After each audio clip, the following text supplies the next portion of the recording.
I'm Jessica Rhodes. I'm here to help you rock the podcast from both sides of the mic. Today's episode is going to be a very simple lesson that you should be ignoring certain comments, Facebook posts and tweets and things like that. When you have a business or a product or a service or a podcast and you're speaking to a very targeted audience and you have a very clear message, there are going to be people who don't agree with you, and there are going to be people that don't need what you offer. I offer guest booking. We're pitching podcasters, we're asking people to be guests on shows, and that's a very needed service, which is why a lot of people are doing it and why a lot of people have interview shows. But there are also podcasters who don't want to be pitched, and there are people that don't want to be requested for interviews.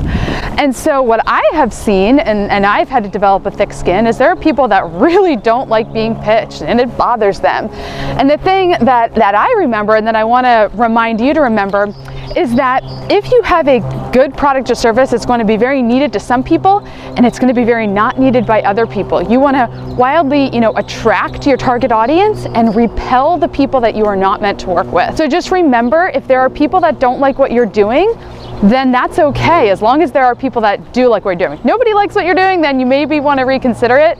But if you do have a good audience and you do have people that love what you're doing, keep it up and ignore the people that aren't your target market. I am Jessica Rhodes. I'm here to help you rock the podcast from both sides of the mic.